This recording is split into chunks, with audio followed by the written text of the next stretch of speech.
Hello, hello, hello, hello. Welcome to another episode of Tarot by Hilary Live.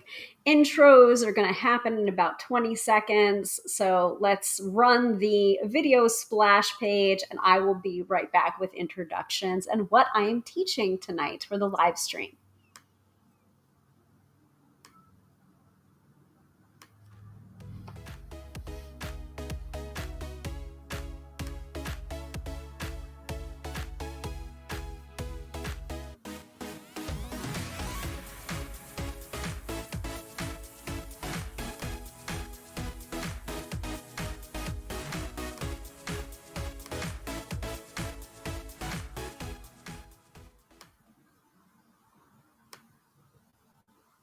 Welcome to another episode of Tarot by Hilary Live.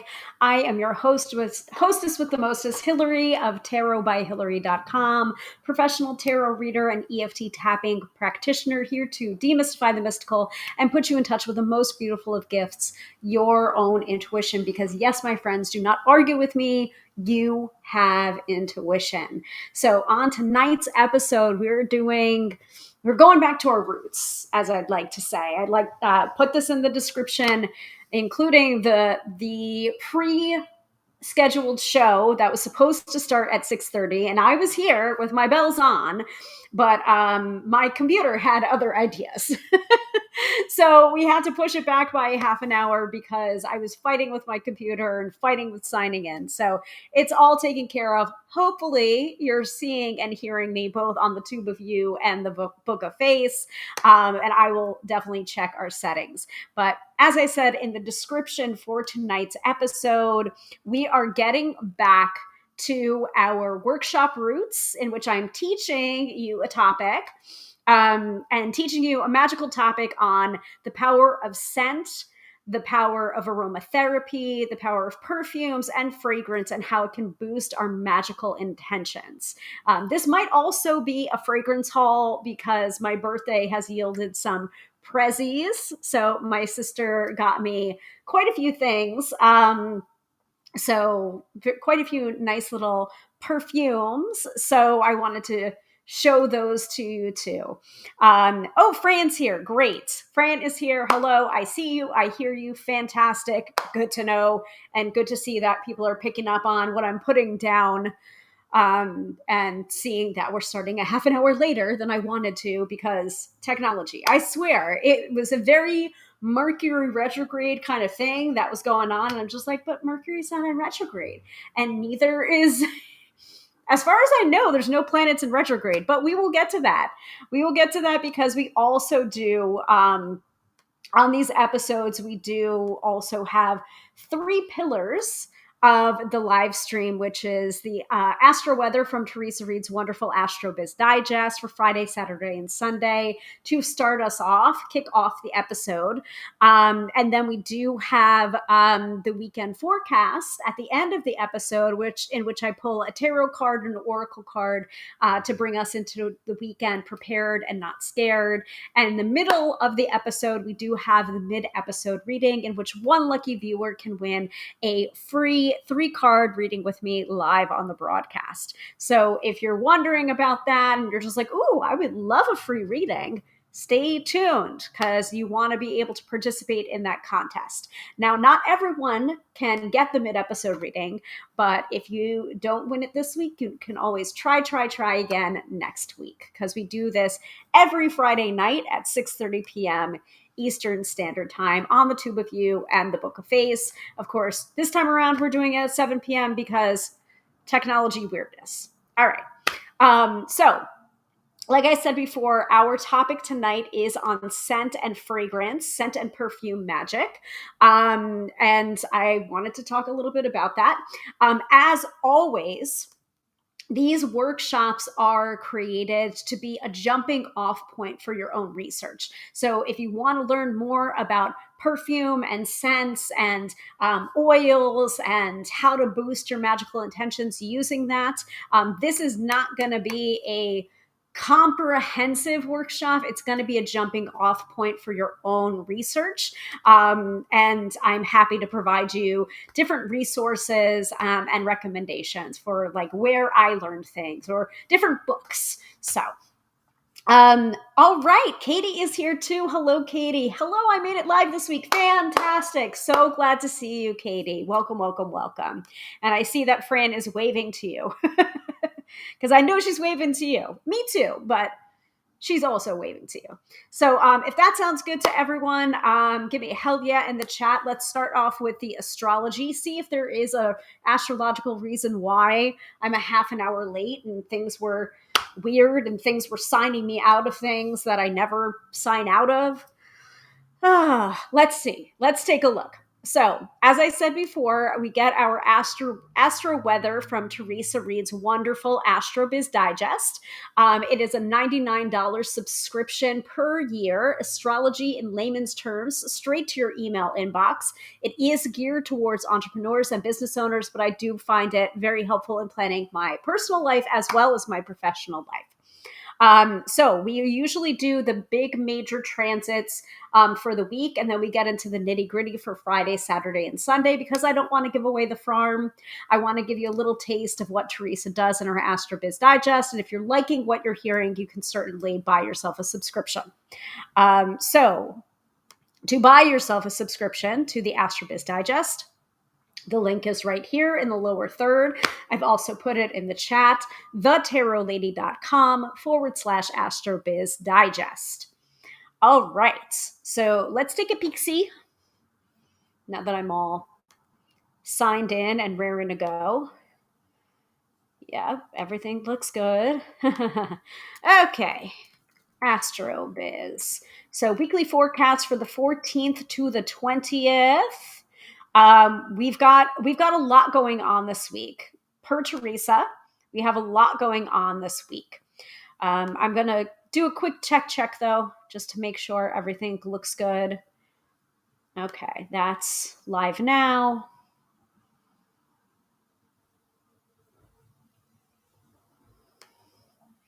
Yes, looks good on the tube of you. And I know some of you tuning in on the Book of Face.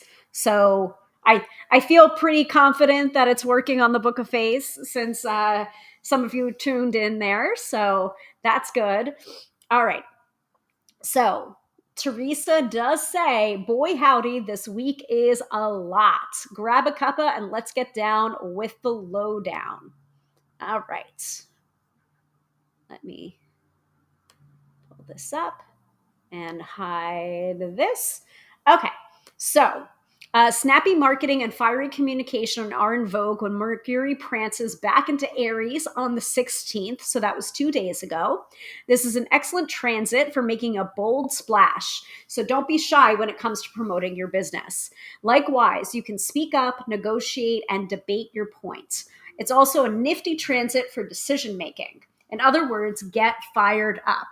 And Mercury remains in Aries until May 10th. So we got a little time to take advantage of Mercury being in Aries. Mars in Leo on the 18th, that's today, is for noble leadership. During this transit, which lasts until June 17th, you have an opportunity to inspire the masses with your big, beautiful heart. Take command, speak your mind, and show what it means to be a kind but fierce protector of the realm. There will be plenty of egomaniacs hitting the main stage. While there is nothing wrong with being proud, don't let pride cloud your vision. Be bigger always. Finally, the sun in Taurus on the 19th, so tomorrow, puts the focus on security for the following 4 weeks. Use this time to review your budget, tighten finances, and revamp your earning strategies. If you're not where you want to be at this point in your budget, in your finances, in your business, there is still plenty of time to reach your fiscal goals. Sun will be in Gemini on May 20th. So we are moving into Taurus season, which makes this little Aries very, very sad. I'm still going to continue to celebrate my birthday all month long. I don't care that my birthday was 10 days ago. I'm still celebrating as the card-carrying Aries that I am. But yes, sun is moving into Taurus, which means you've got security, you've got like anything that goes along with that Taurus and with that earth energy. We're moving into that, folks. All right. Are we ready for Friday, Saturday, and Sunday? Okay. Friday, Mars scrambled back into Leo at 12:21 a.m., setting the stage for noble leadership. We already talked a little bit about that. The void moon at 7:38 a.m. puts a yellow light over the morning. Not a green light, not a red light, yellow light over the morning. Start your day on a slow note. Do not rush into it. Hit it hard when the moon zooms into Capricorn at 10:12 a.m., your best lunation for high-level meetings, organizing, and CEO moves. It's yours until Sunday. Make it work.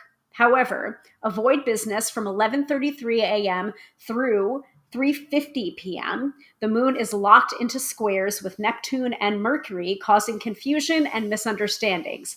I definitely experienced that today in my retail job.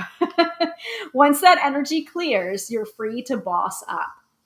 Today, Friday, April 18th, is a power day for Capricorn and a weekday for Cancer. And if you're wondering, wait a minute, Hilary doesn't work on Fridays at her retail job. You are correct. I was helping out someone. So, yeah, Katie says, must be a fire sign thing. I celebrate Leo birthday all month. Yes, absolutely. It's a fire sign thing. I think so too. Cause, I do that.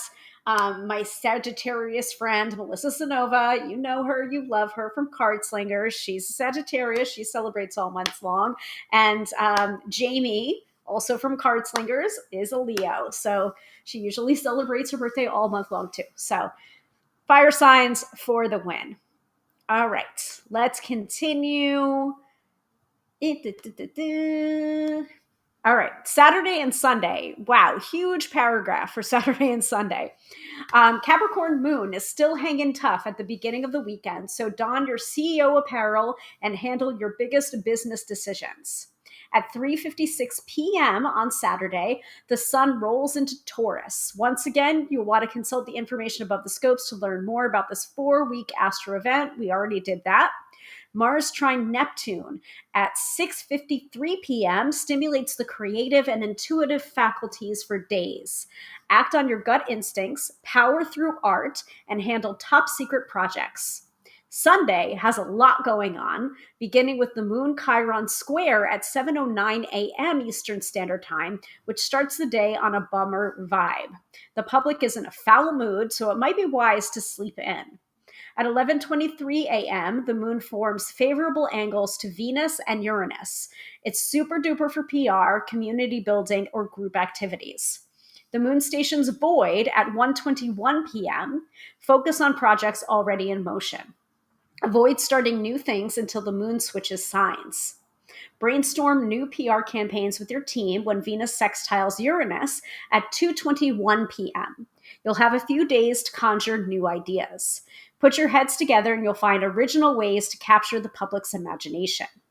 Mercury sextile Pluto at 5:40 p.m. casts a 2-day communication spell that sits well for negotiations and dynamic conversations. Hopefully you're eating your Easter dinner by then. It's also not too shabby for quick sales emails. At 7:22 p.m., the moon meanders into Aquarius, which is all about technology, social justice, community, and the collective. Inspire the public, build connections, lead groups, or update your tech. Yeah, baby. However, the astrology takes a shit turn promptly at 9:34 p.m. on Sunday when the sun, moon, and Mars make crap aspects. Yes, that is a technical term. Shut the show down and pour yourself a stiff one. The news could be wild on Sunday night. Both days, Saturday and Sunday, are power days for Capricorn and weekdays for Cancer. Actually, Friday as well. So all 3 days are power days for Capricorn and weekdays for Cancer. Whew, that's a lot, guys. We got a lot going on this weekend. All right. Does anyone have any questions about Monday, Tuesday, Wednesday, or Thursday? If there was an astrological reason why for how things went the way that they did, go ahead and put it in the chat, and I'll take a peek see at the AstroBiz Digest. And after a couple of minutes, if we don't have any questions about it, we will move on to the topic of tonight's episode, which is scent and perfume magic. I'm excited. I'm excited to be teaching something tonight because I feel like it's been a while since we did a really like workshoppy episode. So, Fran is saying Tuesday. Tuesday. Yes, Tuesday morning was clear, but then at 12:04 p.m., the Astrofun kicked in. Moon trine Venus, best spot for top secret deals, well thought out PR campaigns, drama with peers, team members, or talking followers when the moon opposes Uranus 1:31 p.m. Eastern Standard Time. If nonsense arises, nip it in the bud pronto. Then followed by moon trine Saturn at 3 p.m. and Mars at 8:52 p.m. High intensity work. So, yeah. So moon opposing Uranus at 1:31 p.m. was the drama on Tuesday. Does that line up with how your Tuesday went, Fran?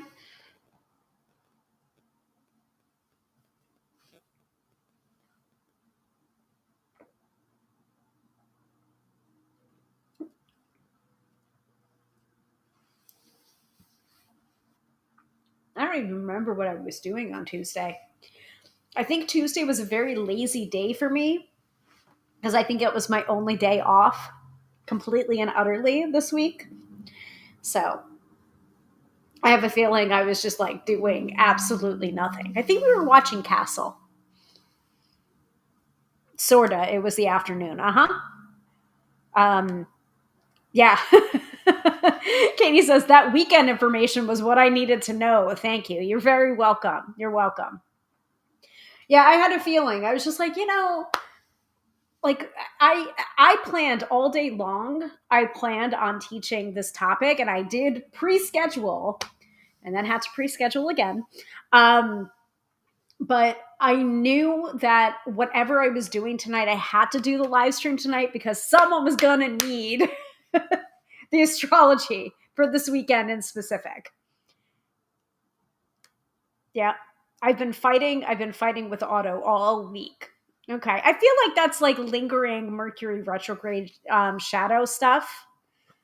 Because it was like Mercury didn't go to direct until I think the day before my birthday, April 7th. So, I mean, we're still like, that was 10 days ago. Sometimes Mercury retrograde shadow can end up being worse than the retrograde period itself. So, and also it depends where Mercury falls in your chart.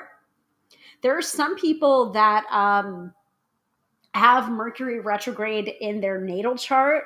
Like Mercury was retrograde at the time that they were born. So I feel like those people sometimes have a little bit of an easier time because that's their natal Mercury. So it's just like, that's just they're it's almost like they've got built-in preparation for it. So was that the third? No, I think it was April 7th was when it went direct. I could be wrong about that because Venus was also retrograde. I feel like one of them went direct on the 7th and one of them went direct on the 10th. I feel like it was Mercury first and then Venus. So that's just from my memory. All right, let's talk about scents. Let's talk about fragrance. So first of all, I wanted to start with if people had any specific questions about this topic before we dive in. And also, I was looking around for one of my mainstays, which is Agua Florida, Florida water. You can pick it up in most bodegas, most drugstores, actually. And it's literally it's a scent. It's like a perfume, but you can also use it for magic, for cleansing, for limpiezas. And I didn't even consider this as a part of like scent and perfume magic and like aromatherapy, because it's like such a mainstay that I didn't even think about like that particular, like the scent portion of it. I just like know that I use it in a lot of stuff. Also to ground after a ritual as well. So I was looking around for my bottle, and of course, I can't find it. But Florida water or agua florida, I wanted to mention right off the bat. Um, so Katie's saying, usually Mercury's shadow doesn't affect me, but this one has. Yes, yes. I feel like I've been very lucky with Mercury retrograde in general. And actually, so I wrote about this in my newsletter. And I said, like, hey, I used to like I'm usually okay. Like I'm usually unscathed by Mercury retrograde, but this time, pothole, bam, flat tire immediately. So what does Mercury affect? Travel, communication, and technology. So fortunately, it was very I have a mechanic really, really close to where I live. I was able to drive on the tire. Don't do that. But I was able to carefully drive my car over, and he was able to replace the tire without even having to put the spare tire on it. So it was very, very like, for a bad situation, it was just like, it was probably the best way it could have gone. If it had to happen, at least we didn't have a blowout like on the highway. So it was all like local road. Still, it's a perfect example of Mercury retrograde stuff. And usually it doesn't affect me because I'm prepared, but sometimes, sometimes we get hit with a shit stick. So, all right. So back to scents. If there's any particular questions off the top of people's heads, like feel free to like drop them into the chat as I'm teaching this topic. And then we'll circle over to the mid-episode reading, probably, I would say, in about 6 minutes. So as always, when I teach a topic, this is not the be all end all comprehensive workshop on the topic. This is going to be a jumping off point for your own research. If it's fascinating for you, if you want to start incorporating scent or perfume or fragrance or oils into your magic, into your manifestations, this is the workshop for you. And then you can also do further research. So,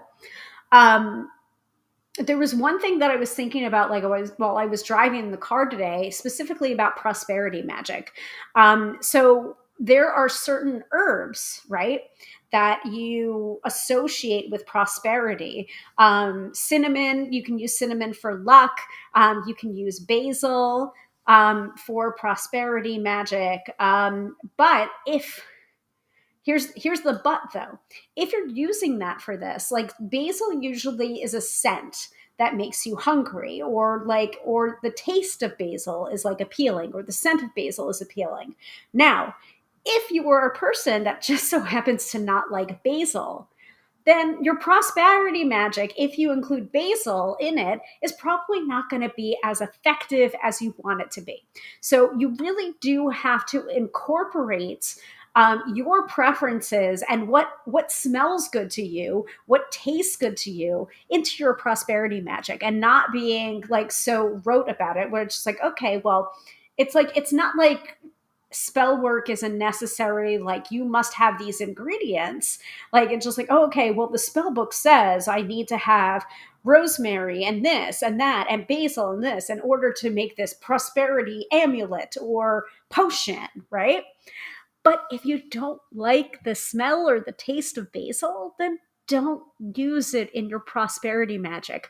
Find something else. Find something else that smells good to you, that makes you hungry, that smells like prosperity to you, that smells like gold to you or luxury to you. It could be since we're talking about fragrance tonight, it could be Elizabeth Taylor's White Diamonds, for all I care. If that to you is a scent that you think of prosperity and luxury and up leveling, then by all means, use that perfume in your prosperity magic. Make sense to everybody? So that's like my baseline talk about like personalize it. Don't work against yourself by choosing things that are just like, well, the book says that I need to use basil. I use the example of basil a lot because it is kind of like an ingredient that it's like love or hate, you know. Same thing with cilantro. If you think of cilantro as something that's like it's green, it's manifestation, it's this, it's that, but cilantro tastes like soap to you, well, maybe, or you don't like the taste of it, or it's like, oh, you've got the gene that cilantro tastes like soap to you, like maybe then don't use cilantro in your prosperity magic. Make sense?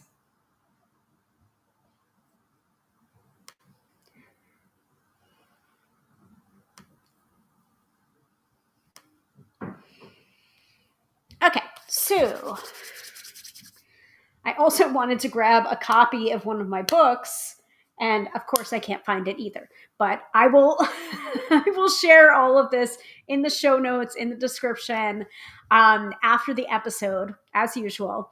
But so a couple of things.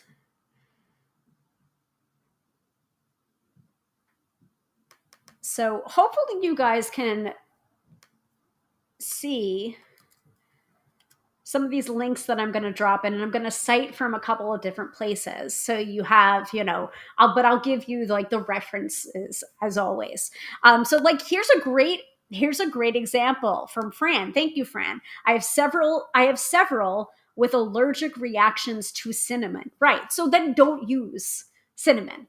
Right. Like, it's just like, oh, cinnamon, like, it's just like, oh, sprinkle cinnamon in your coffee, which I do. Like, I've done cinnamon in my coffee for luck and prosperity. I've also done a little bit of moisturizer and a tiny, tiny bit of cinnamon, and then rubbed it into my hands to, like, up my prosperity, up my luck. But if you're allergic to cinnamon, don't do that. Clearly, I mean, like, you're a smart woman, Fran. I know you wouldn't do this, but I mean, like, that's an excellent example. It's just like, not only are these things about like, oh, I don't like the taste of basil. Some people have allergies. Some people have food allergies. I'm very grateful that I don't have food allergies, like, to anything. As far as I know, I'm gonna knock on wood when I say that. But if you have allergies, that is literally really working against something that you're trying to bring to you. If you're literally allergic, that's like an immediate pulling and then pushing away. So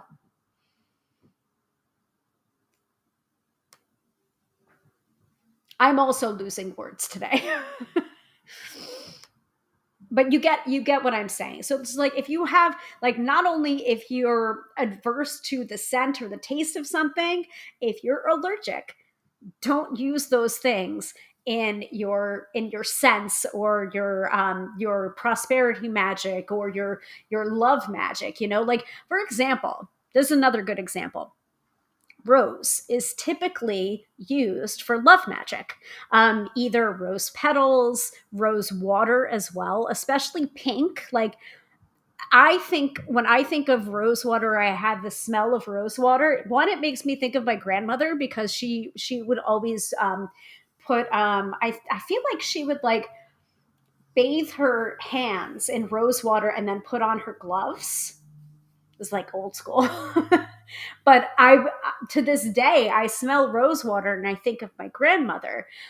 So that's another, like, scent association too. But if the smell of rose water makes you gag and you're trying to use it in your love magic, that's gonna repel. So find something else. Yeah.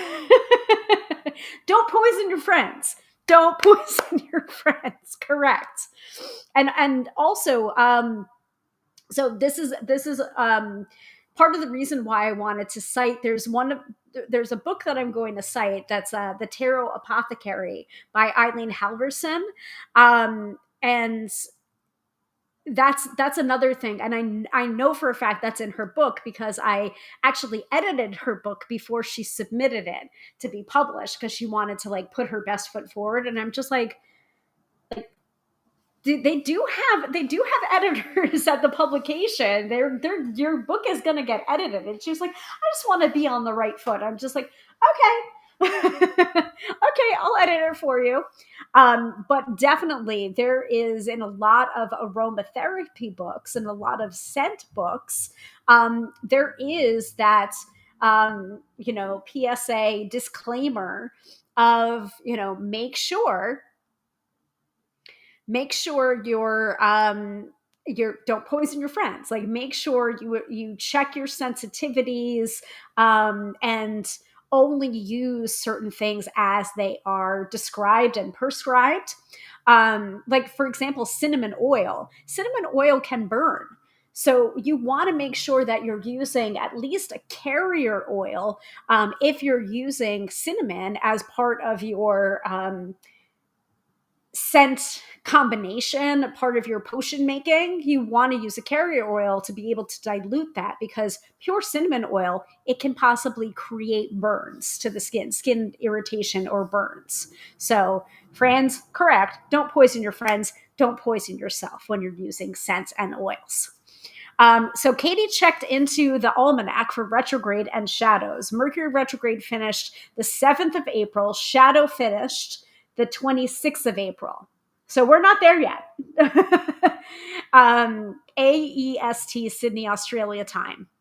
Venus retrograde finished the 13th of April, and the shadow finishes the 16th of May. See, I was right. I was right about when it went direct. I just never remember when the shadow period of the retrograde finishes up. So thank you for that. So I remember it's the 7th and the 3rd. Maybe I said the 10th. I'm not perfect, but thank you.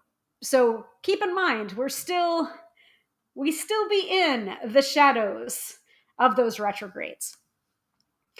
All right. So where was I?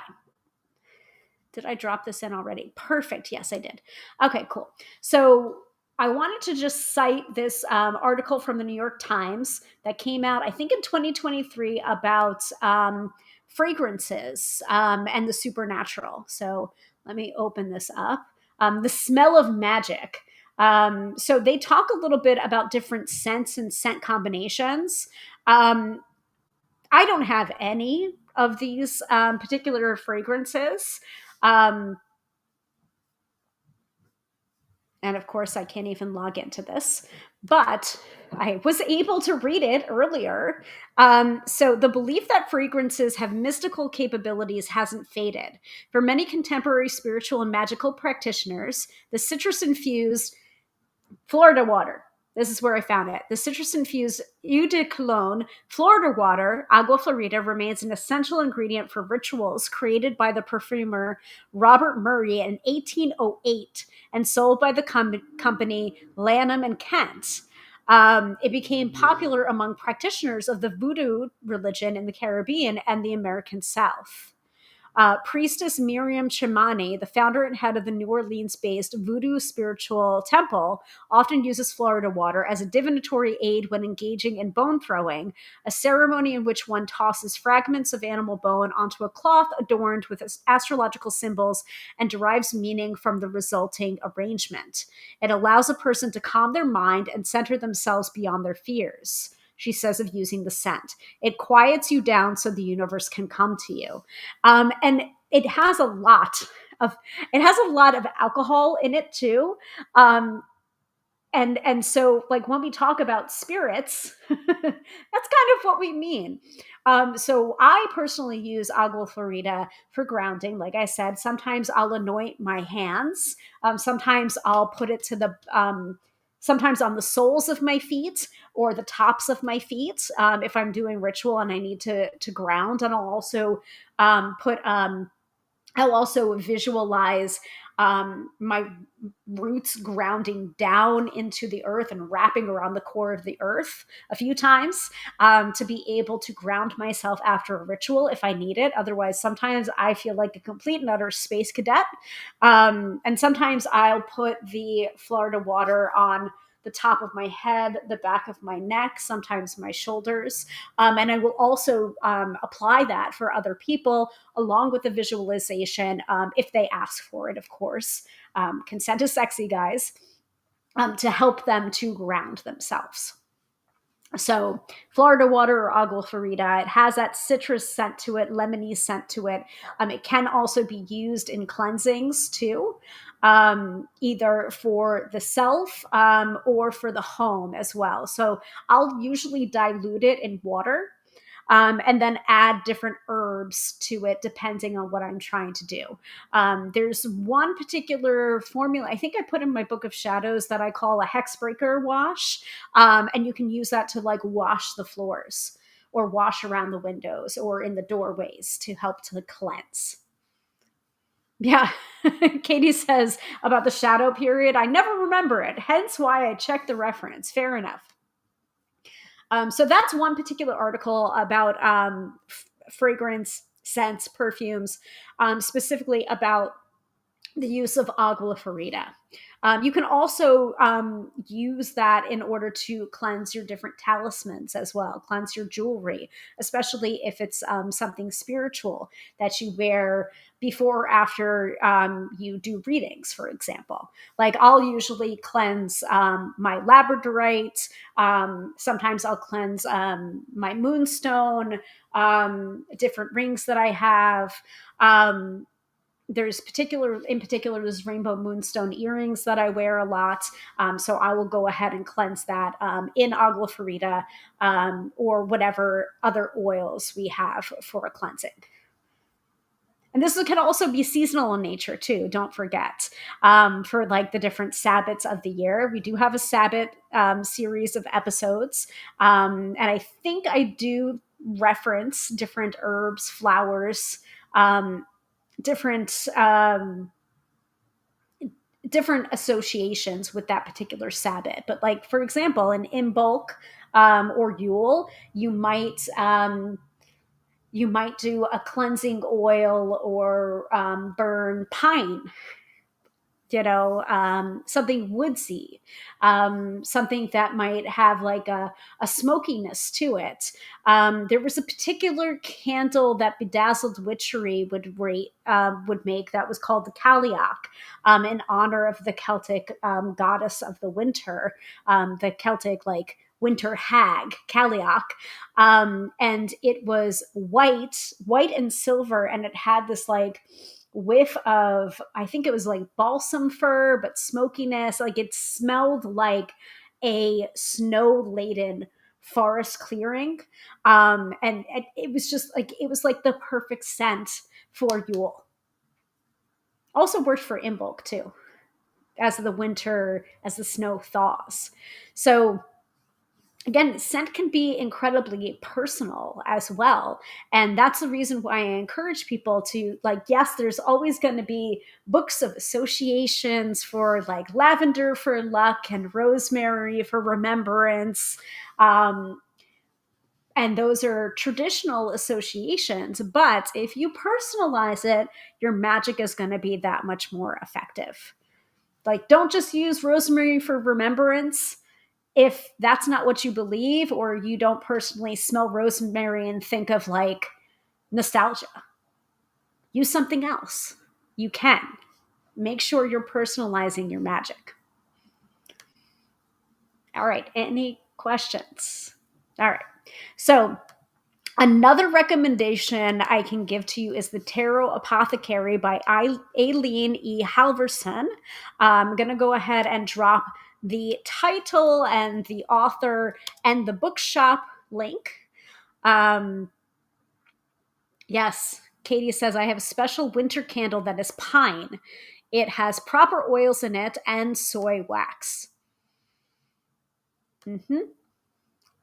All right, so I'm going to post this on screen. Tarot Apothecary by Aileen E. Halverson. That book has fantastic amounts of information about working with oils and also the association of tarot cards, and different oil formulations. Oh, yeah, it's a good one. If you want to combine your tarot shit with oil and aromatherapy and different teas, in particular, there's like, I feel like she did a specific tea blend for each of the queens. So Queen of Pentacles, Queen of Wands, Queen of Cups, and Queen of Swords. And she did, so it was like almost like a tea ceremony and a meditation with the queens. Very cool. So, from the introduction of the Tarot Apothecary, this is in Aileen's words, scent is a very powerful ally. Scent can reform your thought process and create new memories. Is there a scent that takes you back to your childhood? Why not empower an essential oil or a blend with an intention that would create a shift in your being in the present day? By setting an intention behind a scent or blend of essential oils, you are creating a powerful new foundation for change of thoughts and therefore of your mind. Essential oils also have the ability to pass through the blood brain barrier and literally reach our bloodstream and change the chemistry in our body. This all happens through breath and a simple inhalation of the oil. By working with essential oils and creating my own blend, I was setting an intention for a scent creation that would shift the energy in my mind and body to a less fearful and more grounded state. So, in particular, that was about, I think it was her Queen of Pentacles blend that she made, because she was approached to teach about, I think she was approached to teach either about tarot in general, or tarot oil like blends, or like starting her like aromatherapy work. I don't think she was certified in it yet, but she was very anxious about being approached to teach, and so she accepted. But then she was just like, how do I get out of this fearful state to be able to feel more grounded and in control of myself to be able to teach this topic effectively? So she went to her interest in aromatherapy, and I believe she created an oil blend based on the Queen of Pentacles, because she had pulled a couple of cards before creating an oil. And since then, she's made many, many different oils, and of course, wrote this book, The Tarot Apothecary, which is very, very helpful, especially if you're like interested in tarot, but you want to see like how you can start to work with aromatherapy, how to create your own blends, based on pulling tarot cards. Very, very cool. So, highly, highly recommend that book as a reference material for this particular topic. And I believe her, gosh, what was it? I think she called it Seven Brooms, was a cleansing spray. Jamie absolutely swears by her I think it's called Seven Brooms. I could be wrong about that. Jamie, if you're watching or if you watch the replay, please correct me if I'm wrong. But she swears by that particular cleansing spray. All right. Any questions so far? Because I'm not going to give you like specifics about like scent. Use this scent for this purpose, because I want to encourage you, like, it is your preference. Like, even if it's as simple as taking your own signature scent or perfume and spraying it on an intention for yourself. Like you can get a piece of paper and a pen and write down your intentions for yourself, whether it's more money or a better job, or a romantic partner, or better health, in order to combine scent into your magical purpose. All you have to do is take a perfume that you wear all the time that you consider to be your signature scent. By the way, if you don't know your signature scent, we have homework for this workshop. In order for the universe, like, how will the universe know that this is for you? Is it the piece of paper that you're writing it on? Is it the pen or the ink that you're writing it with? Is it the words that you're using or the symbols that you're using? Is it a lock of your hair that you're going to burn along with the intention? Or do you want to up your efforts and be like, hi, I'm placing this order, universe. If you want to make sure that you're getting your order, why not add scent on top of it by spritzing a little bit of a scent that you find to be like a good representation of you, or a scent that you wear all the time, that it's like your scent. You feel like naked if you don't wear it going out in the world. Spritz a little bit of it onto the intention before you burn it, or you place it underneath the candle. And that way it's kind of like guiding, like with flags or lights, like on the runway. It's just like, here, the intention is for me. Bring it to me. Does that make sense to everybody? Yes, exploring what scents feel right when you are thinking about the intention has helped me. Fantastic. Yeah, like all of it can, like, there are so many layers to spells and magical intention setting. And like, you could make it really, really specific in every single aspect of what you're doing, from the words you're using, from the energy, how you're raising the energy, whether it's singing or whispering, from the vehicle, from the crystals, from the oils, from the scents. You can really make it and tailor it very specifically to be exactly what you want, and also amplifying that energy with each layer. hmm I also have certain perfumes for certain occasions. Yes, of course, which I'm sure everyone does for mood enhancing. Yep, I do too. So I'm looking at the time and I said, oh yeah, I'm gonna like break for our mid-episode reading in 6 minutes. And it's not been 6 minutes, it's been more like 20 minutes. So let's break for the mid-episode reading. And then we'll get into like actual examples, because I have bottles of stuff surrounding me right now. Mr. Tarot by Hilary is going to walk in here and be like, what the hell are you doing? So yeah, yeah, exactly. Not in a mood for party I'm meant to go to, put on the perfume that I wear to that, and the party mood happens. Yes, exactly. It's just like, you know, if you want to get ready for something, it's just like you're making yourself ready by it. Maybe instead of like both putting on lipstick, you're also squirting the perfume, you're also like maybe spritzing your hair, you're putting on the moisturizer, you might be combining two. There's like this whole thing on the Talk of Tick about like layering scents, and it's just like these two go together, and with them going together, instead of just having it be one single perfume, you're now layering the scents, and now it's really something. It's like the sum of the whole is greater than their parts. So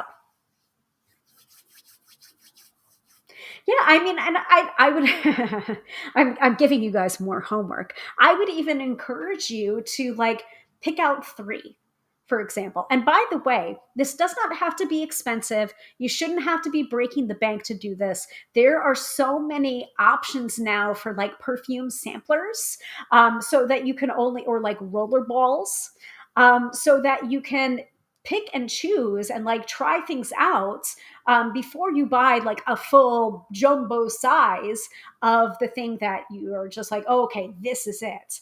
But like, instead of finding your signature scent, why not find like one for at home, one for party, one for magic? There's a particular perfume, and I'm not going to remember the name of it, but I feel like it was Sarah Jessica Parker's Lovely, if I'm remembering correctly. I don't know if that's right, but one of her scents smelled like incense. It smelled like the most lovely light incense. And I have not been able to find it since. If you know what I'm talking about, message me. But like, if you're feeling particularly witchy, or you want to like attract someone, or you want to like be really, really charismatic or command the stage, it's just like you can have a scent for each and every one of these things, or you can blend it together too. And I'd be very curious to know what your scent is, if it's a particular perfume or brand. Oh, I also wanted to mention an independent perfume company too, Sucre Bay. I want to mention it because I don't want to forget it. Sucre Bay. It looks like Sucre Bell. It's Sucre Bay. I'll find the link for you guys. I'll definitely include that too, because we're gonna get into specifics.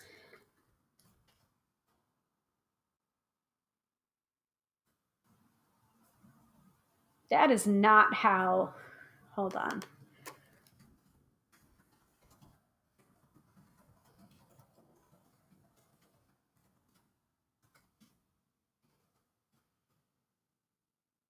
There it is. I found it. If it loads. All right. While that's loading, let's do the mid episode reading. Um, yes. So, and there are some people that hate this scent, by the way. So, Katie says sandalwood is my base perfume. If I need something just basic, that is it. So, now, if you're considering doing some intention setting, doing some magical work, consider integrating sandalwood, your base scent, into some of that and see how things change. Does it get better? Does it get more specific? Do your manifestations come to you faster? Experiment. See if it really see if it boosts it. All right. As usual, we are going to go with this. Ooh, more widgets. No. Lottery jar and snake. And I am going to just double check that that setting is still, yep, filter by word, tarot. Yes, perfect. All right. So countdown is up. So it is time for the mid episode reading. The OGs that know are here. So if they want to let other people know what's going on, they can. But this is the time in the episode where I will do a 3-card reading for one lucky viewer. In order to participate, drop the word tarot into the chat, TAROT, into the chat. It's also scrolling below. And your face will automatically get put into the lottery jar. And then after about 3 minutes, we're going to go ahead and pull and pick a winner. And that person will then put their question into the chat, and I will pull 3 cards for them. Now, for my OGs, also let me know if there's a particular tarot deck you want me to pull from. I can do reflective tarot, which is like a mini version of a regular tarot deck. I can also do my ride or die, which is the Radiant Rider-Waite Smith. I have the Marvel tarot deck close to hand as well. Just let me know.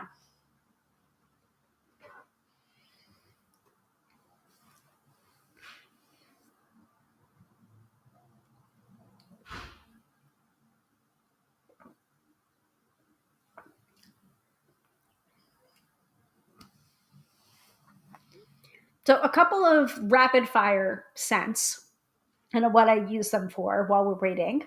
And if we don't get a winner tonight, we'll just skip it and do the weekend forecast. Because I do have some OGs here on the broadcast. By the way, both of you are fine to put your name in the hat, because it's been a little while, I think. So you're good to go. You can totally participate in the mid episode reading. So like I was saying before, Florida water, Agua Florida, I think of that for cleansing. I can't help not think of it for cleansing. For, let's see, pine, pine definitely for winter stuff, and for getting cozy. Katie has some suggestions, I think, in here. So I'm going to go ahead and look. When it comes to perfume, which I only use occasionally, ones with lily of the valley, rose, and sandalwood are best for me. Okay, yeah. The ones that smell great on me is Sublime, but it has to be the Eau de Perfume. So expensive. Yeah, I hear you. I had a somewhat embarrassing moment when a colleague asked what perfume I was wearing. When I answered Sublime, he replied, "Yes, it is." Me trying so hard not to blush. Yeah, that's what scent can do. That is the power of scent. So I definitely, this is also a good point that Katie's making. Maybe not entirely the point that she's making, but I'll go ahead and add on. When we're talking about perfume and applying the perfume to our bodies, usually you want to do pulse points. So you want to do inside of the wrist. I usually do wrist, inside of the elbows, right under the ear, neck, right here. Sometimes in the décolleté, sometimes in the booby cleavage, sometimes on my stomach near my belly button too. It depends on what you're trying to do. But knowing how scent changes with your own natural body chemistry is also very important, because the thing that smells really good in the bottle might not smell right on you. And so this is the reason why I also wanted to mention about Sucre. So do we have note takers for the mid-episode reading? I'm gonna say probably not because no one put their name in the chat, but that's okay. So I'm gonna go ahead and we're gonna skip it tonight. We will still do the weekend forecast though. Um, so moving on. So Sublime, I did not know about Sublime. Yes, we should invest in that. Like, I think that should be a Tarot by Hilary exclusive scent. I'm a basic witch if I'm man hunting bacon. We need to do a bacon scent. I'm fairly certain Mr. Tarot by Hilary would be like, "That's your signature scent now, and you must wear that all the time." I'm a little bit kidding about that. He definitely has his preferences though. And I will make him, he's going to be very unhappy because I haven't shown him the perfume haul that I'm about to show you guys. But he's going to be very, very unhappy because now there's even more choices to make. Because sometimes I will say, "You choose the perfume that I'm going to wear today," and he's just like, "Oh Christ, I don't know. That one's what's the one that you wore yesterday?" And I was like, "I don't remember." And she's like, "Oh, well, just figure it out because that smelled good."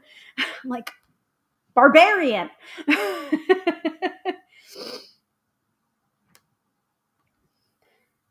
Exactly. Sublime Eau de Toilette stinks on me. Uh-huh. So, oh, mango scent. Mango scent does it for me. I swear if men wore that, I'd be so hungry for them. LOL. So there is a particular cologne that I have a fondness for my husband. So he wears Lacoste Essential, and it has, I feel like it has notes of black pepper and also citrus. I'm going to have to look, but it smells so good on him. And I'm sure that's not the case for everyone, but on him, it smells very, very nice. So I think it's like black peppercorn and some kind of light citrus lemon something. It's like the combination of peppercorn and citrus. It's very masculine, but it's nice and light. It's not too heavy. So, ooh, white nectarines. Yeah, that too. So there was also it reminds me of my college boyfriend. Sorry if you watch this. Sorry, not you. The other one. He wore Dracar Noir all the time. That was his signature cologne. It smelled really good on him, but it's such a like. I can't look. I can't look at that bottle or smell that scent without thinking of that person, but like also thinking like it's like kind of a basic bitch but guy kind of like scent. I don't like at the time it was great. When I was in high school, I wore CK1. I know. I also wore Bath and Body Works Sun Ripened Raspberry or Warm Vanilla Sugar. Um, some things don't change because the one that I'm wearing now is from Floor. It's called Vanilla Skin. And I use the fragrance hair and body fragrance mist. So let's start getting into the actual things that I have. So this is actually my second bottle, and it's the bigger bottle because now I know I like it. And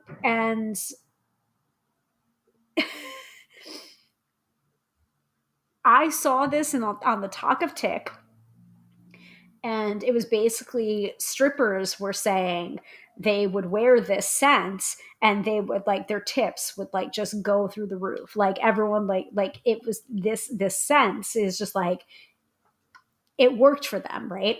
And so if a stripper tells you that the perfume works, it's probably going to work. But I was just like, oh, it can't be that good. So I like made a note of like what the name of it was, Floor Vanilla Skin, and I went into Sephora and I went into the fragrance aisle and I found it, and I was just like, can't be that good. And then I sprayed it and I went, son of a bitch. Like they probably thought I had Tourette's in Sephora because I was so mad at how good it smelled. And I'm just like, damn it. They were right. Like I wanted to do a Talk of Tick myself just to like of me reacting to the scent in the Sephora and being like, damn it, you're right. So Vanilla Skin is the one that I've been using the most lately. So I would say that's my signature scent for right now. Depends, but like I probably wear this most often, so this would be my signature. Let's see what else. I also really like, of course, I got this 50% off because it's more of a seasonal scent from Lush. This is Snow Fairy, which is Persian. I think the biggest scent is Persian lime oil in this one. Persian lime oil, synthetic musk, citral limonene. I don't know what it is, but it's very sweet. I know Katie's laughing at me. It's like, yeah, you can picture me in the Sephora going, son of a bitch. So I did want to point out about Sucre as well. So Floor Vanilla Skin, number one. Snow Fairy from Lush. I also use a lot of stuff from Lush for like my hair and my shampoo, my conditioner, and the body wash as well. So shampoo right now is Daddy-O, which is a violet scent, and it's actually purple. It is more for blonde and for gray, but since my husband's salt and pepper, he likes that scent, so we're using that. Before that, I was using Fairly Treated Honey shampoo, so that's a nice scent. And then for conditioner, I use American Cream, which I believe has clary sage in it and strawberry. So that's a combination there. And then the body wash that I've been using is Rose Argan, I think. So it's a rose, it's like a rose jammy kind of scent to it. Um, And I thought I was getting away with, oh, I'm going to get this because surely my husband won't use it. No, he likes the scent. I'm just like, I thought this would be too girly for you, too florally for you. And he's just like, no, I like it. I like the scent. I'm just like, damn it. So I was making the people at Lush laugh because I was just like, every time I come in here and I pick out something that's for me, that's just like, it's not for you, it's for me. This body wash is for me. Nope. My husband takes it and he starts using it. I'm just like, damn it. So anyway, there's that. There was also their ocean scrub that smells like coconut and like a fruity booty tropical drink. That's also really nice. And then Magic Crystals has like not eucalyptus. I think it's spearmint and peppermint in it. So it's very like pepperminty. And again, like for cleansing stuff, I think about peppermint or spearmint. It just smells clean.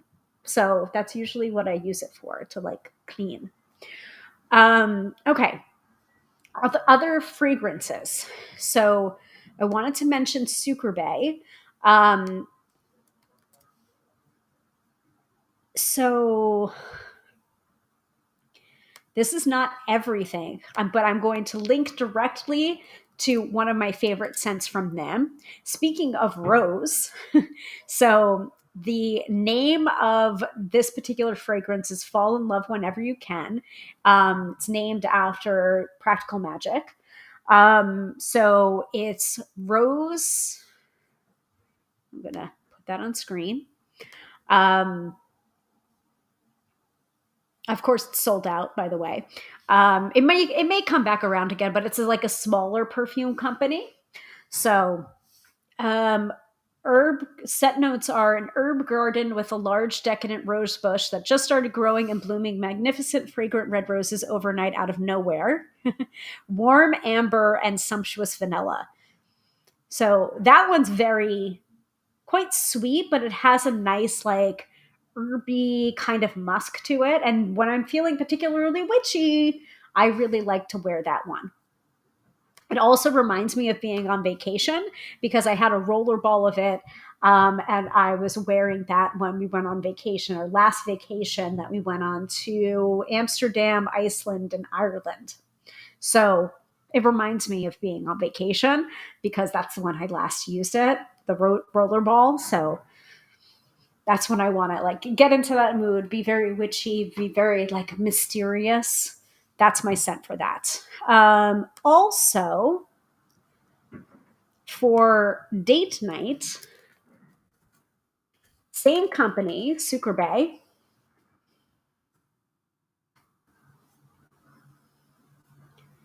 This one is called Afterglow. And I was specifically looking for, speaking about expensive. So what Katie was saying before, like there's definitely perfume that can get very expensive, but like if you know you like it, like again, look for the smaller version, right? Look for the smaller version, see if they have it in a roller ball or a scent sampler or a travel size, because you don't want to make the commitment to this like larger perfume or it being very expensive. And then you end up putting it on and it smells like shit on you. You don't want that. There's also something I can't remember what there's probably a specific term that refers to this, but sometimes like certain scents on you smells like pee. Like it smells like urine. It just like it doesn't work well. So you want to make sure that if you're going whole hog on a scent that you know it actually smells nice on you.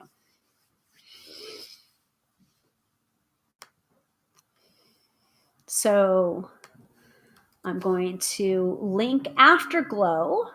So the reason why I got Afterglow and I got it in a smaller size before I committed to the bigger size is the description of it reminded me of like they also have a by the way they also have a book of face group where like you can talk amongst yourselves and you can also ask for recommendations, which is really nice. So I think what I did, they originally when I found this company, I ended up buying a bunch of scents for my sister, because she has fragrance sensitivity.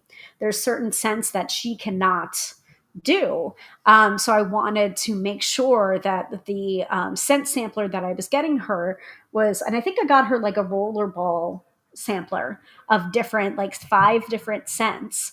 But I asked first in the Facebook group. I was just like, here's some of the scents that my sister likes, but I want to make sure I'm not getting her anything too cloying.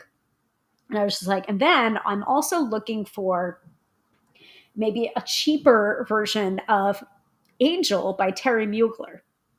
Now, Angel is a very, very specific scent, and it comes usually in a star perfume bottle, star shaped perfume bottle, and it can be expensive. It can be 85 to 100 to $105, which to me, that's quasi reasonable, quasi not. But Angel smells to me like cotton candy, but like there's a spiciness to it. Cotton candy, musky, pecany.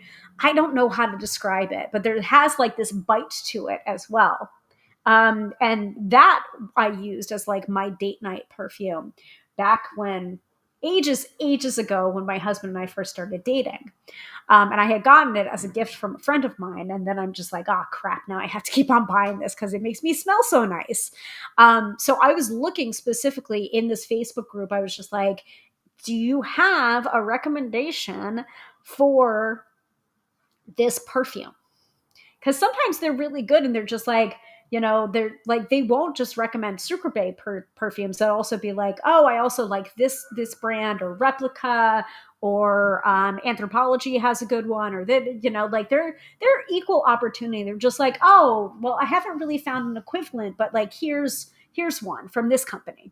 So someone recommended Afterglow to me, and it was described as, oh, I post that? There it is. There it is here. It was described to me as a slutty s'more. You smell like a slutty s'more. How can you argue with that? And then I did, so I bought a small dram to try it out, and I put it on. I'm just like, yeah, this will work. So do I still want to buy a bottle of Angel? Sure, because it's not quite the spiciness that Angel has, but you do smell like a slutty s'more with Afterglow. So that is notes of dark chocolate, amber, and honey. That's a good one too. So Katie says, I try in a tester in the store and walk around for 30 minutes. Yes, letting it dry down so you can really get the correct representation of what it's going to smell like. Walk around for 30 minutes and then smell it before I ever consider buying it. Yeah, that's a good tip. Letting it dry down. There's another concept that I learned from Sucre Bay about letting it settle, where you buy the perfume and it comes to you, and letting it rest for, I think, at least 2 weeks before then applying it. But I'm an impatient person. Have I mentioned that I'm an Aries? I did not do that. Because supposedly, I think like as it ships to you, like things are shifting around in the bottle. So you want to let it rest, like a steak, I guess, before you're then going to go ahead and apply it. Because once you get it home, it's not going to be like really going around anywhere, unless, of course, you're traveling with it. Or so that's another good tip to know. Um, Yes. Also, even then, I buy a small sample size and wear it for a while to see if it's still good for me. Yeah, because sometimes, like your body chemistry changes. What smells good on you, 5 years ago may not smell that great on you now. You never know. All right. So I've mentioned Sucre Bay. I also have little drams too. And they're kind of nerdy as well. So they'll do like Firefly inspired scents, obviously Practical Magic, which I just mentioned, Supernatural inspired scents, Game of Thrones inspired scents. Like I'm just looking at the page where it says products related to this item. There's Marjorie Tyrell is one of them. So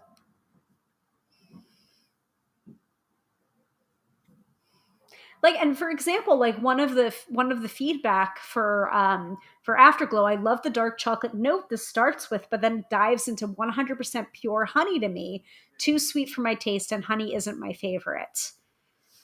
So it's not going to smell the same on everyone, and that's the point. So All right, what else? I have a lot. I have a lot of stuff. I know I'm looking at the time. I was going to say I'm going to keep it short, but you know what happens when I say that at the top of the episode, right? That it turns into a marathon session. But my foot is falling asleep. My legs are falling asleep. So I do have to wrap this up sooner rather than later. But I wanted to give you some more examples. Um,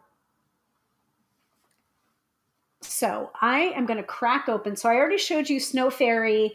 I showed you Floor Vanilla Skin.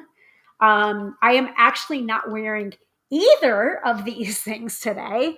I am wearing one of my newer ones, and I'm not quite sure I like it, but that's okay. Again, sample sizes for a reason. Yes, Katie says slutty s'more. LOL. Should that be under your title? Yes. Hold on. Where is this? Let's add an item. Hilary, slutty s'more. Hold on. I don't know if this is going to display.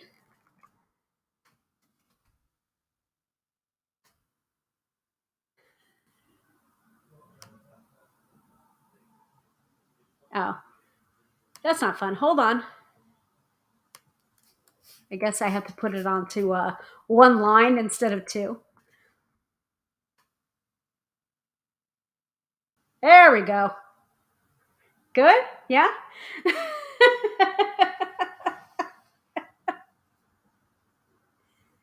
Does it work? Does it work for everyone? Okay. So, a couple of other companies I wanted to mention. Now, not only are we talking about scent like perfume, we also are talking about sprays. It's not just about the scent, but it's also about the energy, the energetic sprays. And also, sprays are, I knew you guys would like that. I aim to please. I aim to please. By the way, that should be the cover of the episode. If I hadn't created a YouTube thumbnail, with the cute little pink perfume bottles on it, I would just have like the screen capture of my face and slutty s'more Haggerty. Hold on.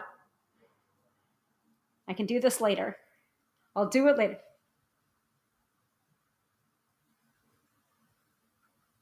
All right. So we also have not just perfumes that we put on the body or we spray onto a piece of paper and light it on fire or put underneath a candle or use a scented candle. You know, there's so many ways to integrate scent into your magical practice, right?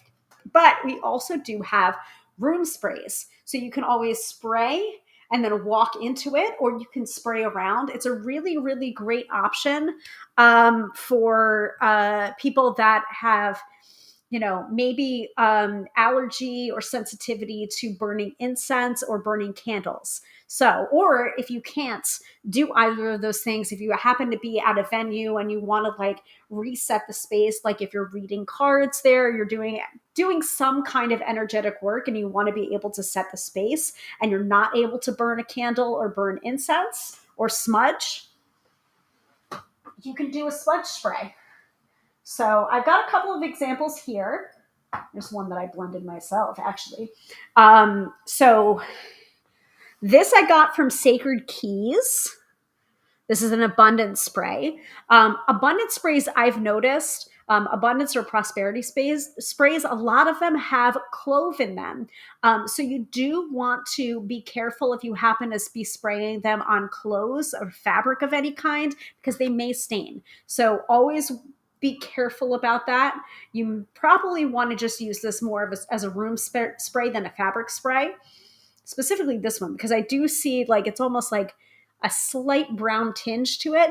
That's because of the clove. So just be careful. You know, there's sensitivities there, and also there might be some discoloration that could happen. So just be warned. So this abundance spray, to attract good luck, good fortune, love, and health, bring blessings to hearth and home, created in sacred space with Reiki energy and the highest quality organic herbs and oils, clove oil, chamomile, cinquefoil, cinquefoil. I'm butchering that probably. Honeysuckle, jasmine, bayberry bark, vodka, and pure spring water. Don't ingest. Don't use it if you're allergic to any of the ingredients. Possible skin irritant. That's probably the clove oil. Could be the bayberry bark as well. Avoid contact with eyes, ears, and sensitive areas. Keep out of reach of children. Definitely very clovey for sure. So I'm going to go ahead and spray it over here.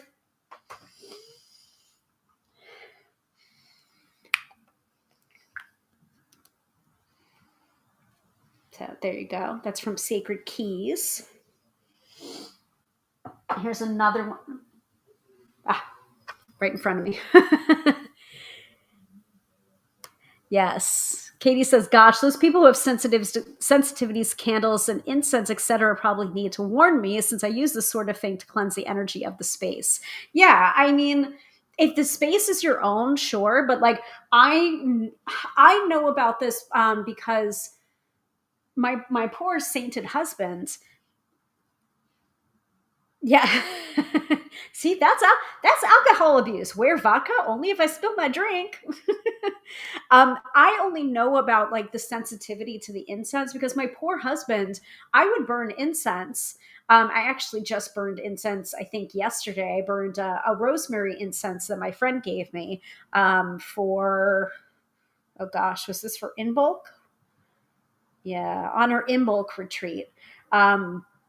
She gave me rosemary incense, just quite pungent and powerful, very nice scent, but I started to burn it. I haven't burned incense in a long time, but I felt like the house needed it, so I burnt it. And then my husband was just like, oh, are you watching that? And I'm just like, I've been a witch longer than I've been married to you. I know what I'm doing. Thank you.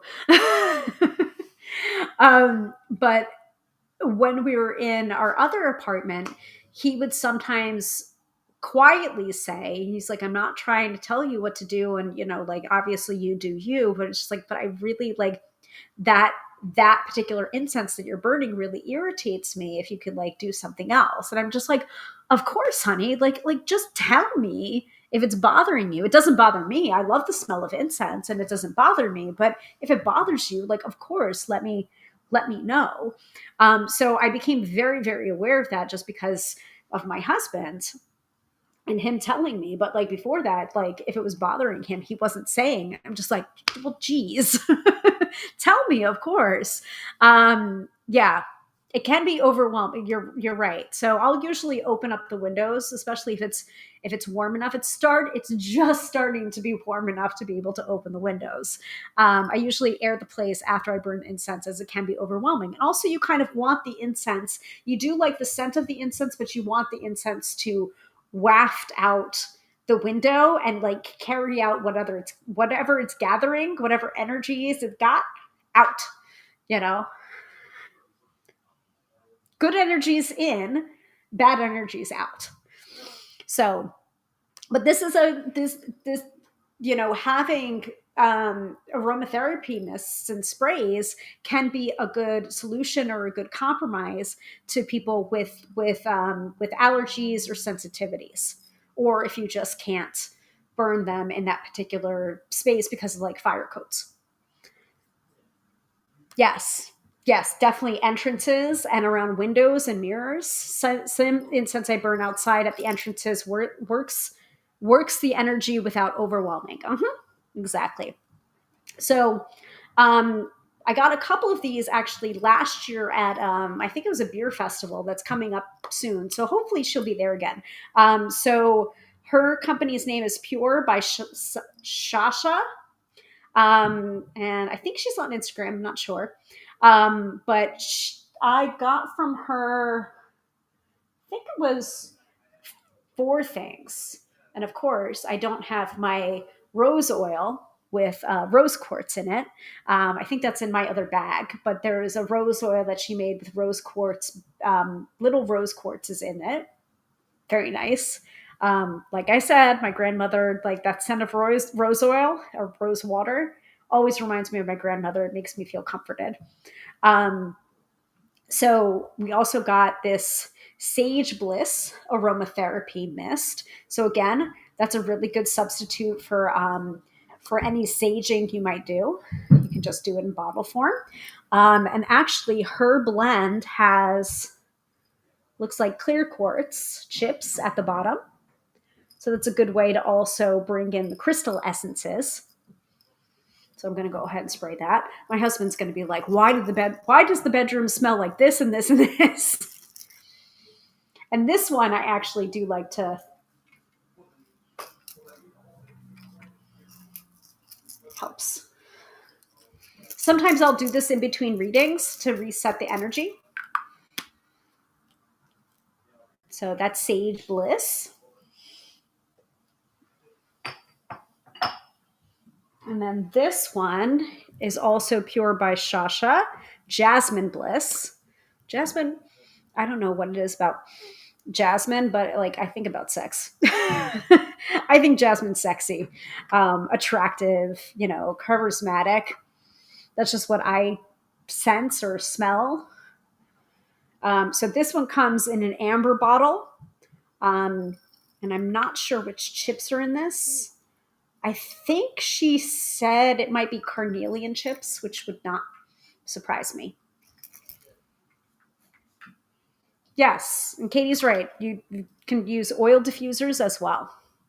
I have an oil diffuser that uses Sonics to diffuse the scent, which stops that candle burning issue, which I got from my mom since I couldn't trust her not to fall asleep while it was working. It had a timer and overheat protection. Yes. See? Katie agrees. Jasmine is a sex scent. You can also do Lang Lang as well. That one's really nice. So sometimes I will spritz our sheets with jasmine. Mm-hmm. Set the mood. And then this is a blend that I made myself. Don't pay no attention to the Myers Clean Day hand sanitizer. This is no longer hand sanitizer. So I called this my Aries oil. And I have no idea what I put in it. But it does have like this ambery kind of look to it. Don't think I put crystals in it either. Yes, Katie says hanky panky scents. But I called this Aries spray because there was an Aries oil. There's definitely like cinnamon something in here. It smells very fiery. So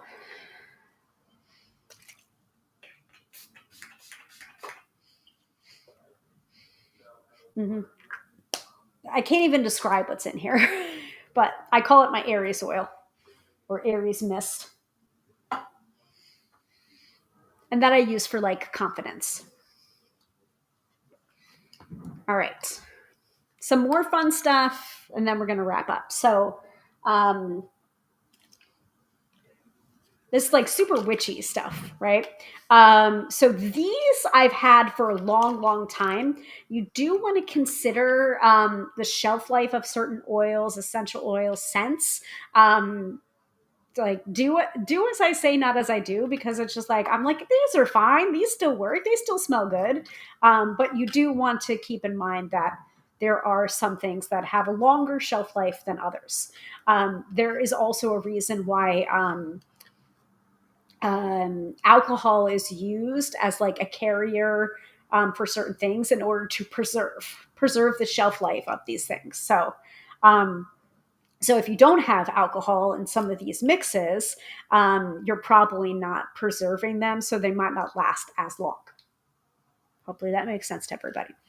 So these two sprays I got from Light Club Curiosity Shop. I believe they're located in Sugarloaf, if I'm remembering correctly, New York. One is called Amazing Attraction. And one is called Superb Success. So, Amazing Attraction, I have no idea what's in this bottle. No idea.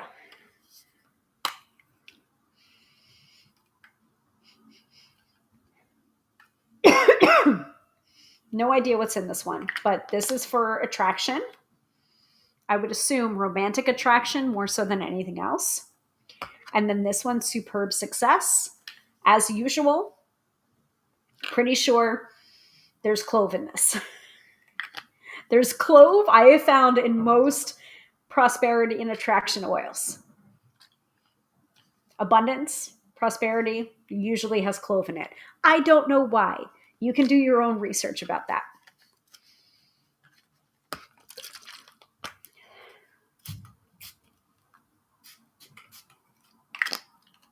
Yes. I am going to smell real weird. All right, so those. Okay, now I could probably do a whole nother episode on my own personal oils. But these are, I think my mom got this for me. I don't know where she found it, but this is my box of oils. It has a little clasp on it. It's wood. If you want to peek in there, I've got different stuff. I have some crystals and pendulums in here. I have a wrapper from Bedazzled Witchery's Samhain candle, which I don't even remember what it smells like. It's pumpkins and bonfire. Smells like that. Oh. Fran says, want. Yeah, I'm sorry. I don't know where she got it from. I have a feeling she got it from like Christmas tree shops at one point or another. So, but it's certainly very witchy. So, bag,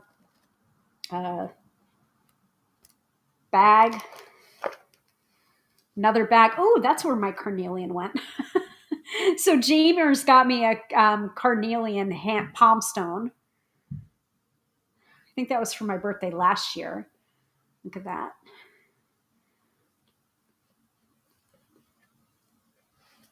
I was wondering where that went. I also do have a nice, is that calcite? Blue calcite palm stone, also from Jamer's. Zuri's here. Are you serious? Zuri, you're just in time for my oils. We are talking about, and also I'm sure you must have a collection that you sell too. So we are talking about scent and perfume magic tonight. So welcome. Okay, let's see what else. Yeah, I've definitely got a lot of stuff here. Ooh, spare spray. My husband's going to be like, are you ever going to stop the broadcast? No. Good to see you too, Zuri. All right. So, I don't remember where I got this from. I don't remember where I got the bottle from. Katie says, gorgeous stones. Thank you. And Zuri says, yes, I have ritual oils and sprays in the online shop. So, guys, if you're a little jelly of what you're seeing here and you're just like, I can't make sprays of my own, yes, you can. If you want to peruse Zuri's stuff, peruse the online shop. She's got some good stuff.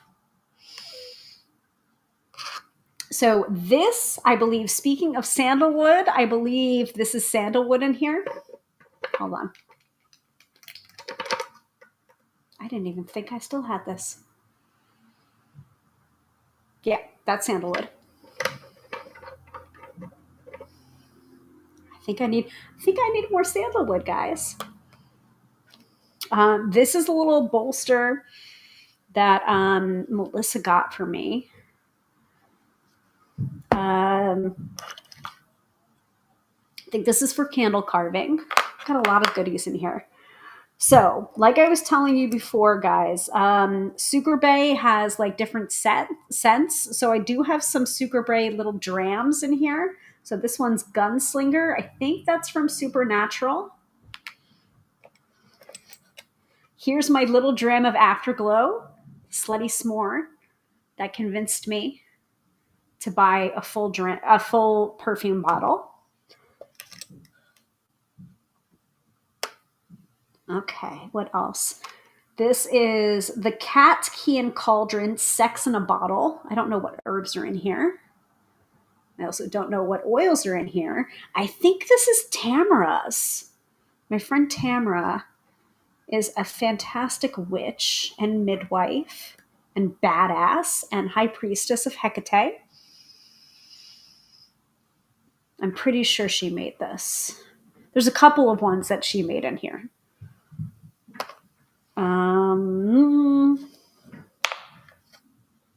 Yeah. Driver picks the music. Shotgun shuts his K-hole. That's definitely from Supernatural. This one is Pfeffernuss, also from Sucre Bay. So some of these are like essential oils, some of these are magical oils, some of these are perfume. Sometimes some of them are all three. Let's see. I've used this a lot. So this is from Red Dragon. I don't even remember. I wasn't the original purchaser of this. I think Courtney gave this to me when she moved. Sol Invictus. We use this a lot for different solstice celebrations. I don't think there's not a lot left in that one. This is like making me think I need to refuel. This is Toka Brigitte perfume, little drams. I'm telling you, I got a lot. This is not even like my perfume case. My perfume case is in my linen closet. This one's Garbage Dog. So the little dram size, that's from Sucre Bay.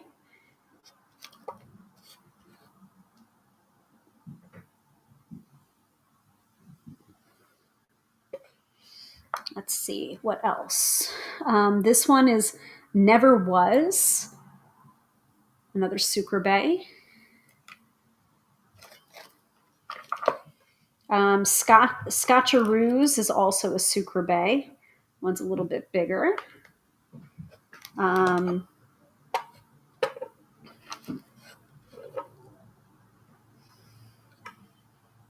This one is Frozen Embers. I think I might have a Book Witch one in there too. Just plain lavender, which is, I'm all out of lavender, but I couldn't get rid of the dram because it's such a cute size. Oh, this I got from Manticore's Den. That's another really great company, guys. Manticore's Den. This was like a temple of love. So they gave me like a coral necklace. They gave me attraction oil and temple of love powder. So there's the attraction oil. And there's the Temple of Love powder. That's some good stuff, actually. The attraction oil smelled.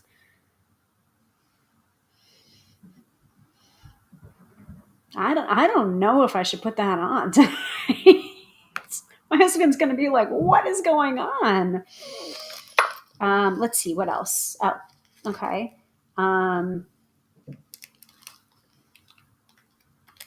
I don't even know what this is. Got some powdered incense in here. Happiness incense, and I can't tell what incense that is. I don't know. Speaking of incense, I have one of my chimes. Shoved everything in here. A Drop of Pure Joy, another dram from Sucre. They've got such great names, right, guys? All right. More drams from Sucre. It's a Trap. Um, Fist Bump, and Book Witch. Book Witch is another really good one. Slutty S'mores plus attraction oil. He will feel under attack. That's a good point. Honestly, I hope he's not watching right now. He might be on to me.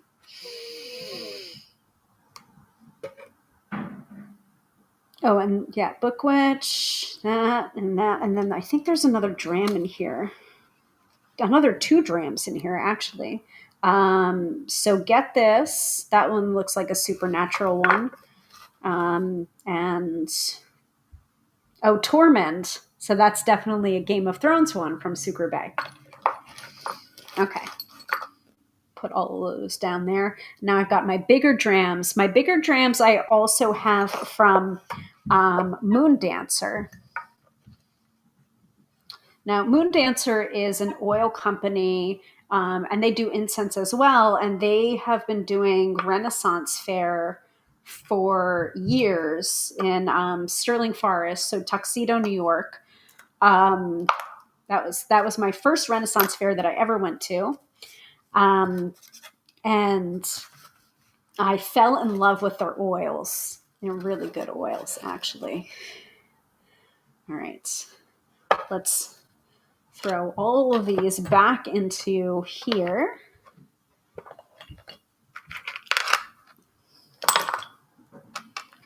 And hopefully they don't come open in here. Yes, I really like that they are small bottles. They truly are. So they call that dram size. Like, yeah, that big. But like perfect little size to try the different scents out. So, all right. So Moon Dancer. Oh, I also have some stuff from, from Catland. So Catland was down in Brooklyn. They have since closed. It's been a while. There's their Pan oil, as in Pan, the god Pan. This stuff is dangerous. Very woodsy. No one saw that. If you know what Pan's all about, you kind of know what the oil is.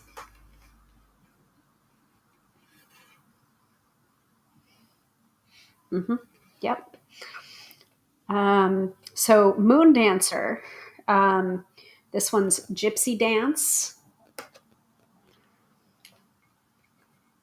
Aries. So this I used in my Aries spray, among other things.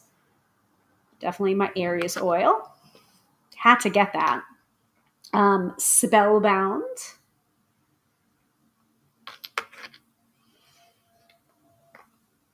Musk.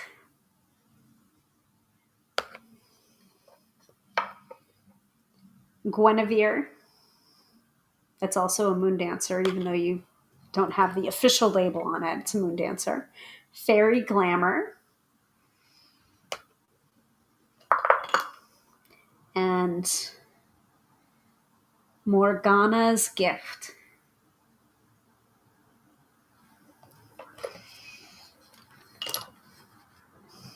All right. We are now into the home stretch. I know. I didn't even include everything that I have because this episode, this live stream was not about that. This is more to encourage you to find your signature scent and to basically use fragrance, use scent, use oils in your magic. So I hope I've inspired you to do that, among other things.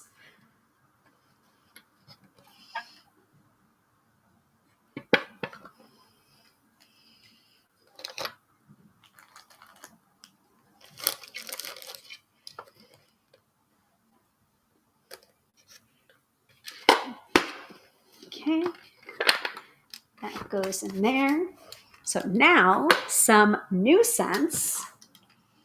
that I'm going to be trying out because I just got these yesterday from my sister. Oh, and actually, I might have.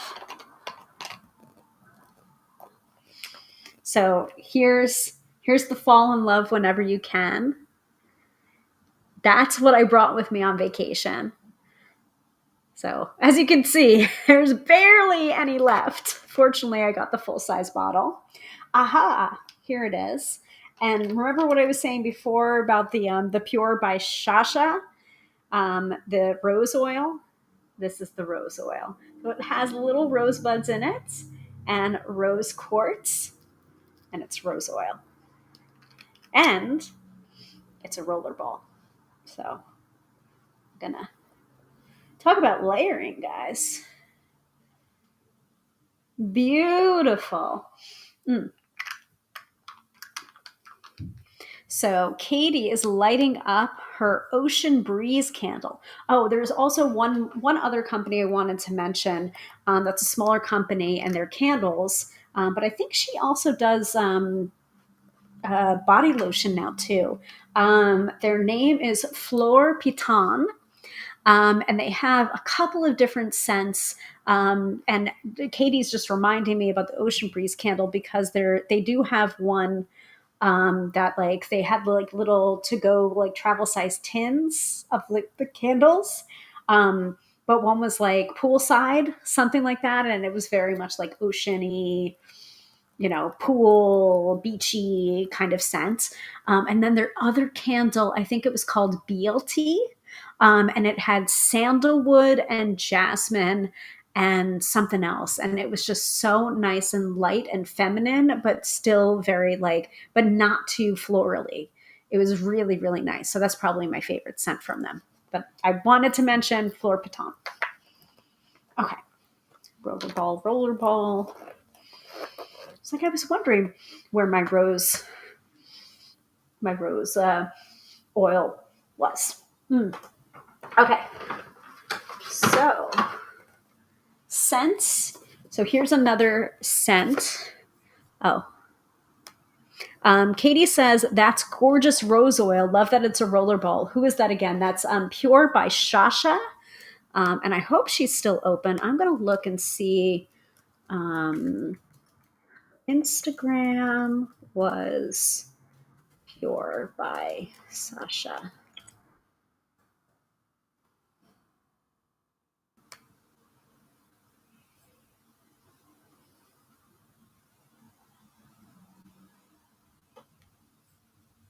Yes.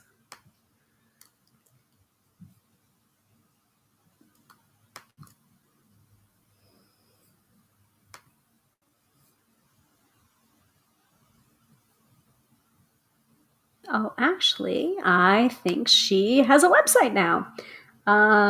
So bath soaks, Love is Pure, aromatherapy mists. Oh, there's the Jasmine Bliss. Jasmine Bliss, Lavender Bliss, Rose Bliss, Coconut Bliss, Sage Bliss, Patchouli Rose, and Lavender Sage. Oh. Okay. Well, I found her website. I'm just like, now I'm distracted. But it's Pure by Shasha. So I've put in the link. Hopefully it'll pop up in a second. Now I'm looking around. Ooh, she's got face and lip scrubs too.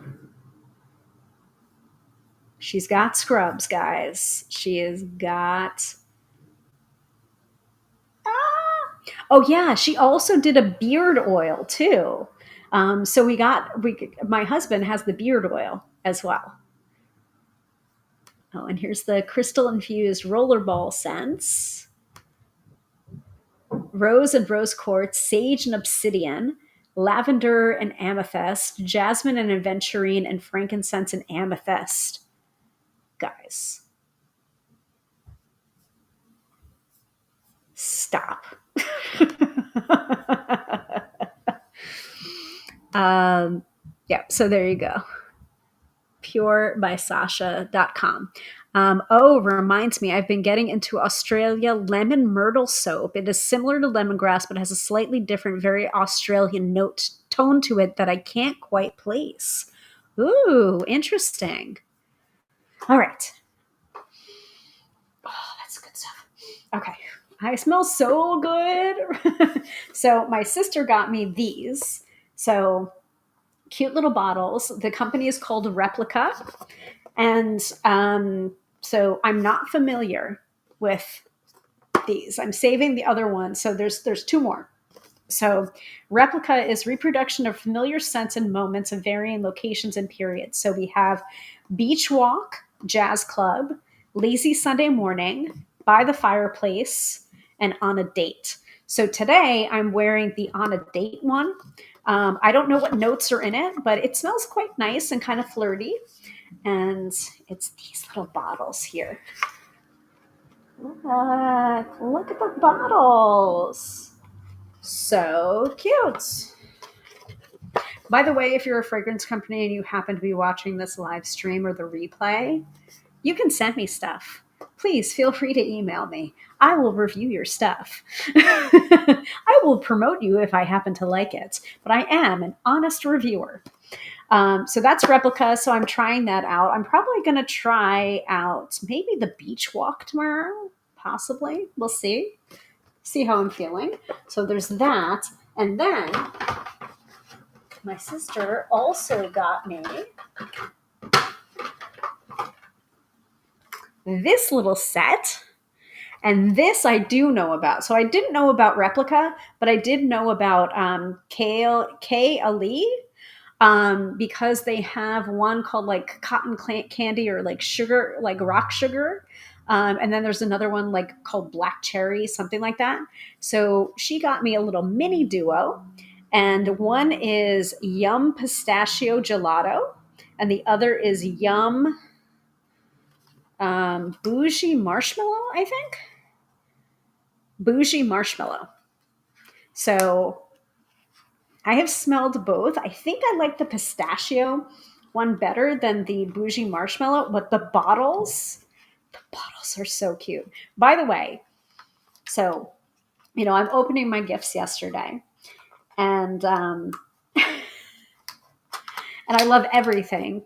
And so my sister's like, you can return them. Like, whatever you don't like, I totally understand. You can return it. And I'm just like, I love everything, though. And then my mom's creeping closer and closer. And she's like, ooh, ooh, ooh. And I'm just like, these are mine, not yours. I feel like it was a very like perfume fragrance birthday because I actually bought my mom a little like fragrance sets. I think 4 or 5 different perfumes, not the same ones, different ones.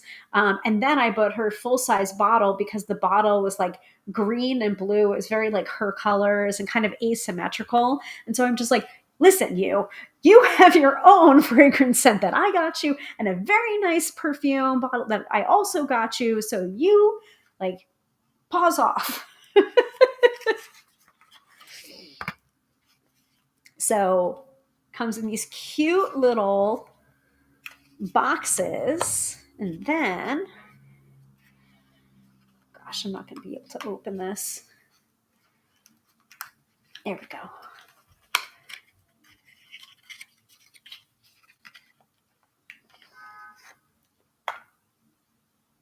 Look, like, can you see? So cute. Little babies. Yeah. Pause off. Actually, the phrase that I used, which is I feel like it's a very English phrase. I don't know. My barometer for that is broken because English parents, all English family. I said, would you be in my grave so quickly? That's what I said. That was my immediate reaction. Would you be in my grave so quickly? I feel like that's a very British thing to say. But yeah, so this one's yum pistachio gelato and the other one is bougie marshmallow. The bougie marshmallow one is very, very, very sweet. This one is a little bit more subtle. Definitely smells like pistachio, but it's just just much more subtle. Hmm. Nice click in there. And bottle shape is gorgeous. Yeah. Really, really nice packaging. So, so that's it, guys. Another one that was 2 hours in length. I apologize, but also I think we were having fun. Um, so let's do the weekend forecast. And you all have homework if you're watching, whether you watched live or you're watching the replay. Find your signature scent and share it. Share what your signature scent is. You can share it in the comment section. I would love to hear it. Um, yeah. Katie says, I haven't heard that one before, but it does have that tone of English attitude. Yeah, yeah. I'm fairly certain it's got its English roots in someone very, very British. All right, so let's do the weekend forecast. Um, we did do card of the day. I did do card of the day like 10 minutes before the episode.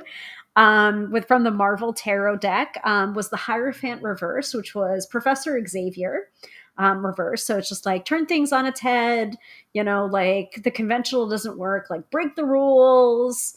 So that was today's card of the day. Um,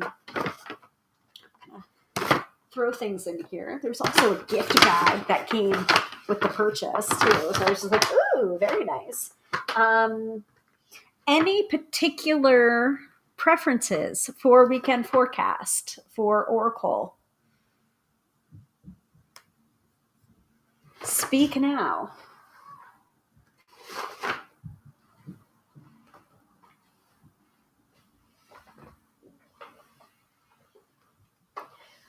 We do have the Starseed Oracle close to hand. The Work Your Light Oracle is on my altar, or in the altar secretary desk area. So we can do Starseed Oracle. We can also pull another card from the Marvel Tarot. We can do the Marvel Oracle. Actually, do you want to do the Marvel Oracle? I can do that too. Starseed? Okay. Starseed it is, guys. And just a reminder, we do this every Friday night, 6:30 p.m. Eastern Standard Time. Sorry, we started at 7 tonight. Mercury retrograde shadow. Now that we know that's confirmed, but we usually do this every Friday night, 6:30 p.m. Eastern Standard Time on different metaphysical subjects. Yeah, that was the picture I had in my head. All right, so weekend forecast. All right, so from the Starseed Oracle by Rebecca Campbell with artwork by Danielle Noel. Danielle Noel is also the creator of the Star Child Tarot and the Moonchild Tarot. So let's shuffle up for this Easter weekend if you're celebrating Easter.